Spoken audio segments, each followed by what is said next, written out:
नमस्कार। उत्तर प्रदेश के चुनावों पर सबसे गंभीर और सबसे विस्तृत चर्चा मेरे इस मंच पर मैं अभिसार शर्मा आपका स्वागत करता हूं। आपकी स्क्रीन पर दोस्तों ये है असीम अरुण। असीम अरुण वो पुलिस ऑफिसर हैं, वो आईपीएस अधिकारी हैं जिन्होंने वक्त से पहले रिटायरमेंट ले लिया और बगैर किसी कूलिंग पीरियड के, बगैर खाली वक्त बिताए ये भाजपा में शामिल हो गए। और अब शामिल होने के बाद क्या हरकतें कर रहे हैं ये मैं आपको बतला रहा हूं। और चुनाव आयोग पूरी तरह से सोया हुआ है। खुला खेल फर्रुखाबादी। और वो कहावत है ना, जब सैया भय कोतवाल तो डर काहे का।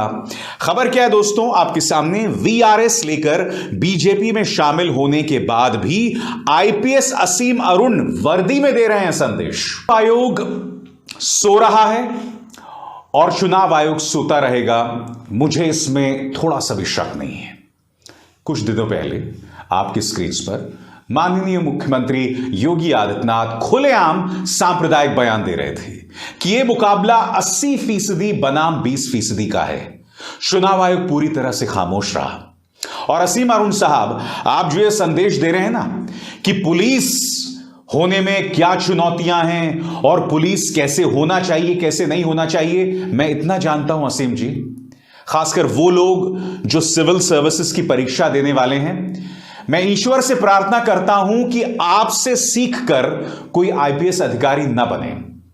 और मैं क्यों बताता हूं, क्योंकि जब आप सत्ता में थे, यानी कि जब आप आईपीएस ऑफिसर थे, सत्ता में नहीं आईपीएस ऑफिसर थे, तब आप खुलेआम ऐसे काम कर रहे थे जिससे आप पर यह आरोप लगे कि आप भारतीय जनता पार्टी की सेवा कर रहे हैं। सरकार की सेवा, जनता की सेवा करना एक अलग बात है, एक पॉलिटिकल पार्टी की सेवा करना एक बिल्कुल अलग बात है। पत्रकारों पर आप दबाव डालते थे, खासकर वो पत्रकार जो सत्ता से सवाल करते थे। और आज आप सीख दे रहे हैं कि आईपीएस ऑफिसर कैसे होता है, पुलिस कैसा होता है। इससे ज्यादा शर्मनाक बात नहीं हो सकती है। दो मिसाल आपके सामने। ऐसे में मैं प्रदेश की जनता से सवाल पूछना चाहता हूं कि फ्री एंड फेयर इलेक्शंस कैसे होंगे, बताइए कैसे होंगे। और अजीबोगरीब बात यह है कि जब भारतीय जनता पार्टी के नेताओं से सवाल किया जाता है तो पत्रकारों के सवालों का जवाब ही नहीं देते हैं, और उन सवालों का जवाब नहीं देते हैं जिनसे इन्हें राजनीतिक फायदा भी हो रहा है, जैसे कि धर्म संसद। आपके सामने दोस्तों यह है केशव प्रसाद मौर्य का दिया गया इंटरव्यू। इस इंटरव्यू में धर्म संसद पर सवाल पूछा गया था। केशव प्रसाद मौर्य ने न सिर्फ उस सवाल का जवाब नहीं दिया, इंटरव्यू छोड़ दिया और इंटरव्यू जो उनके कैमरे में था उसे डिलीट करवा दिया। इन्होंने बाद में जाके उसे सैल्वेज कर लिया, उसे निकाल लिया। और अब बीबीसी अपने दर्शकों के लिए ये जो है क्लिप वो भेज रहा है। मैं चाहता हूं आप भी इस क्लिप को भेजें। सवालों के जवाब नहीं देना और इस तरह की हरकतें करना। सुनिए। तो आप चुनाव की बात करो, ये सब चुनाव के आसपास ही हो रही है, इर्द गिर्द नहीं ऐसा नहीं। आप हर चीज को ऐसे मत जोड़िए। आप पत्रकार की तरह बात करिए। आप ऐसा नहीं, आप पत्रकार की तरह बात नहीं कर रहे हैं। आप जैसे किसी मतलब विशेष उसके एजेंट हो।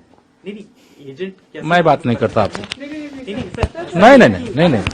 हम लोग इलेक्शन पे बात कर रहे हैं। सर आप होता ना हो प्लीज। हकीकत यह है दोस्तों, मैं दावे के साथ कह सकता हूं कि आने वाले दिनों में चुनाव आयोग के दिशा निर्देशों की ऐसे ही धज्जियां उड़ाई जाती रहेंगी।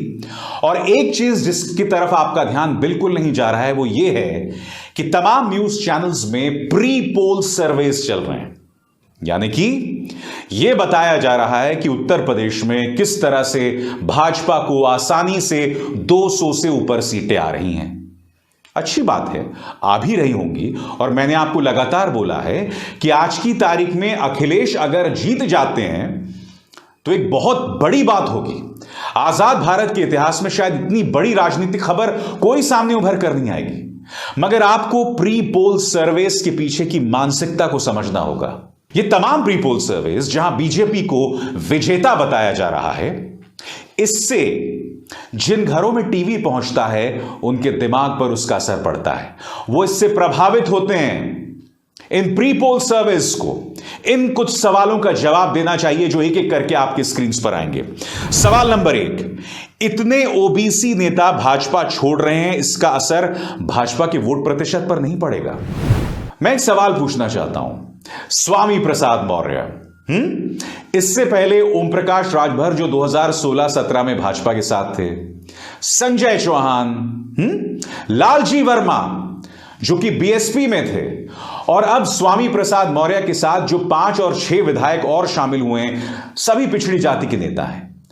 मेरा सीधा सा सवाल यह है कि जब ये तमाम पिछड़ी जाति के नेता समाजवादी पार्टी में शामिल होंगे बीजेपी से, तो क्या इनके समर्थक नहीं जाएंगे? बताइए, क्या इनके समर्थक उनके साथ नहीं जाएंगे? तो वोट प्रतिशत पर उसका असर क्यों नहीं दिखाई देता है? सवाल नंबर 2, एंटी इनकम्बेंसी का असर वोट प्रतिशत पर क्यों नहीं? दोस्तों, जब एक सरकार के 5 साल गुजर जाते हैं तो वैसे ही उसके वोट प्रतिशत में गिरावट आती है, मगर इन तमाम प्री पोल सर्वेज में कोई बहुत बड़ी तादाद में भारतीय जनता पार्टी के वोट प्रतिशत में कभी गिरावट नहीं आती है। और इनमें से कई जो प्री पोल सर्वेस करने वाले पोलस्टर्स हैं, आपको याद होगा बहुत दिनों पहले एक स्टिंग ऑपरेशन आया था, इनमें से कई लोग पैसे के लिए अपने परिणामों को बदल रहे थे, अपने प्री पोल सर्वेस के लिए बदल रहे थे। ऐसे में इनकी क्या विश्वसनीयता रह जाती है? इनमें से कई लोग भाजपा के लिए सर्वेस करते हैं, तो साफ तौर पर एक कॉन्फ्लिक्ट ऑफ इंटरेस्ट दिखाई देता है, एक विरोधाभास दिखाई देता है। सवाल नंबर 3, क्या प्री पोल सर्वे करने वाले लोग एक ही वर्ग के पास जाते हैं? मुझे ऐसा लगता है कि जो लड़के लड़कियां सर्वे करते हैं जमीन पर इन तमाम एजेंसीज के लिए, ये लोग एक ही तरह के लोगों से मिलते हैं, और यही वजह है कि हर बार इनके पास वही राय होती है। इनके पास विचारों का एक लंबा चौड़ा गुलदस्ता नहीं होता है। अपनी राय जो होती है जनता की, उसका एक लंबा चौड़ा जो खाका होता है, वो कभी नहीं होता है। सवाल नंबर 4, क्या प्री पोल सर्वे पर विश्वास किया जा सकता है? और सवाल नंबर 5, क्या प्री पोल सर्वेज भाजपा के वोट को मजबूत करने का एक जरिया है? सीधा सा सवाल है। जब तमाम प्री पोल सर्वेज इन तमाम झटकों के बावजूद भाजपा को आगे दिखाते हैं, तो इससे उनकी नियत पर तो सवाल खड़ा होता ही है ना। मैंने अपने एक और शो में कहा था, जब भाजपा डरती है ना तो खतरनाक खेल करती है, और मैं ऐसा आपको इसलिए कह रहा हूं, उसकी एक छोटी सी झलक आपको मुख्यमंत्री आदित्यनाथ के तेवर में दिखाई दे रही है, जो लगातार सांप्रदायिक तौर पर संवेदनशील बयान दे रहे हैं, भड़काऊ बयान दे रहे हैं। उसकी एक और छोटी मिसाल मैं आपको देना चाहता हूं। प्रधानमंत्री सिर्फ 20 मिनट के लिए पंजाब के एक फ्लाईओवर, एक ब्रिज पर फंस जाते हैं। उस एक घटनाक्रम को लेकर पूरे खालिस्तान के संवाद को पुनर्जन्म दे दिया गया है, फिर से जीवित कर दिया गया है। मैं आपसे एक सवाल पूछना चाहता हूं। सोचिए, प्रधानमंत्री नरेंद्र मोदी जब वो 20 मिनट फंसे हुए थे, अगर उन किसानों को अपने पास बुला लेते, उनसे बात करते, और बात करने से पहले उन तमाम किसानों की अच्छे से चेकिंग भी हो जाती, आप समझ सकते हैं उस एक लम्हे से प्रधानमंत्री नरेंद्र मोदी का रुतबा, उनका कद उन किसानों में कितना बढ़ जाता। मगर प्रधानमंत्री क्या कर रहे थे? वो वापस जाते हैं और कहते हैं मैं किसी तरह से अपनी जान बचा कर आया हूं। उस 20 मिनट ने तमाम न्यूज चैनल्स को एक लाइसेंस दे दिया पंजाब को, सिखों को, पंजाबी जनता को बदनाम करने का। इस देश में समस्याओं की कमी है कि आप फिर से खालिस्तान वाली समस्या को जन्म देना चाहते हैं? बताइए, प्रधानमंत्री ने ऐसा क्यों नहीं किया? उल्टा जिन लोगों से उन्हें खतरा था, तो इन लोगों से, और वो उनकी अपनी पॉलिटिकल पार्टी के लोग थे। ये वीडियो देखिए दोस्तों, कई बार मैंने आपको ये वीडियो दिखा चुका हूं मैं, और इसमें यह आदमी जो अंत में दिखाई देता है, यही आदमी प्रज्ञा, सांसद प्रज्ञा के चरणों में दिखाई देता है, अजय मिश्रा टेनी के चरणों में दिखाई देता है।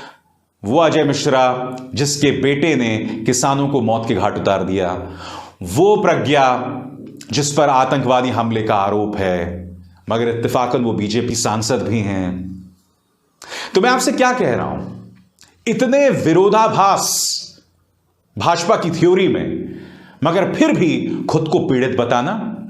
और जैसे मैं कह रहा हूं ना बार बार, जब भाजपा डरती है तब खतरनाक खेल करती है। और मुझे डर इस बात का है कि आने वाले दिनों में दो चीजें होने वाली है। पहली बात, आने वाले दिनों में चुनाव आयोग की दिशा निर्देशों की बखिया उधेड़ी जाती रहेगी, और दूसरी बात, सांप्रदायिक तौर पर भड़काऊ बयान, हरकतें वो परवान चढ़ेंगी।